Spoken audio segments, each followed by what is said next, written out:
Hello प्यारे बच्चों, आप लोग देख सकते हैं ये क्लास 10th का कृतिका भाग 2 का चैप्टर 3 है। मैं क्यों लिखता हूँ, इससे आगे मैं अगली वीडियो में पढ़ाई हूँ। और चलिए मैं आगे स्टार्ट करती हूँ।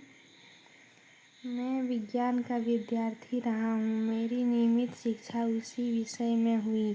अणु क्या होगा, अणु क्या होता है, कैसे हम रेडियम धर्मी तत्वों का अध्ययन करते हुए विज्ञान की उस सीढ़ी तक पहुँचे जहाँ अणु का भेदन संभव हुआ। रेडियम धार्मिकता के क्या प्रभाव होते हैं, इन सब का पुस्तकीय या सैद्धांतिक ज्ञान तो मुझे था।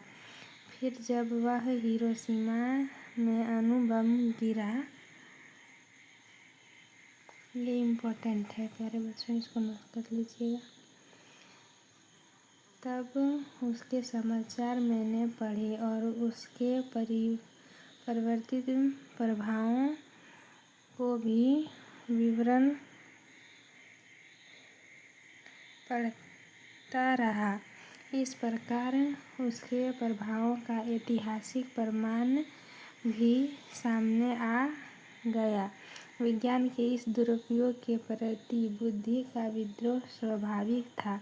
मैंने लेख आदि में कुछ लिखा भी, पर अनुभूति के स्तर पर जो व्यवस्था होती है वह बौद्धिक पकड़ से आगे की बात है और उसकी तर्क संगति भी अपनी अलग होती है।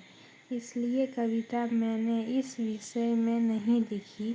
यूँ युद्ध कला में भारत की पूर्वीय सीमा पर देखा था कि कैसे सैनिक ब्रह्मपुत्र में बम फेंककर हजारों मछलियां मार देते थे, जबकि उन्हें आवश्यकता थोड़ी सी होती थी। और जीव के इस अपव्यय से जो व्यवस्था भीतर उमड़ी थी, उससे एक सीमा तक अणु बम द्वारा व्यर्थ जीवनाश का अनुभव तो कर ही सका था। जापान जाने का अवसर मिला, तब हिरोशिमा भी गया और वह अस्पताल भी देखा जहाँ रेडियम पदार्थ से आहत लोग वर्षों से कष्ट पा रहे थे। इस प्रकार प्रत्यक्ष अनुभव भी हुआ, पर अनुभव से अनुभूति गहरी चीज है। कम से कम कृतिकार के लिए अनुभव तो घटित का होता है, पर अनुभूति संवेदना और कल्पना के सहारे उस सत्य को आत्मसात कर लेती है जो वास्तव में कृतिकार के साथ घटित नहीं हुआ है। जो आँखों के सामने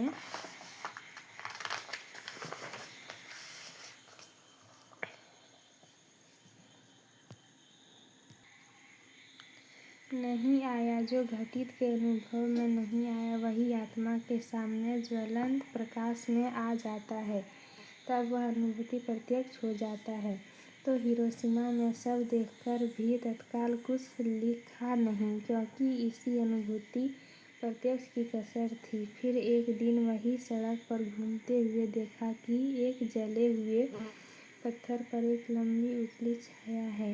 विस्फोट के समय कोई वहाँ खड़ा रहा होगा और विस्फोट से बिखरे हुए रेडियम धर्मी पदार्थ की किरणें उसमें रुद्ध हो गई होगी, जो आस पास से आगे बढ़ गई।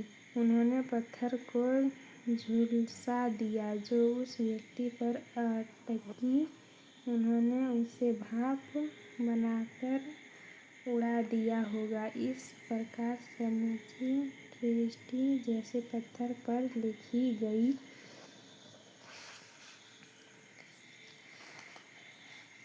उस छाया को देखकर जैसे एक थप्पड़ सा लगा। अवाक इतिहास जैसे भीतर कहीं सहसा एक जलते हुए सूर्य सा उग आया और डूब गया। मैं कहूँ कि उस क्षण में अणु विस्फोट मेरे अनुभूति प्रत्यक्ष में आ गया। एक अर्थ में मैं स्वयं हिरोशिमा के विस्फोट का भोक्ता बन गया।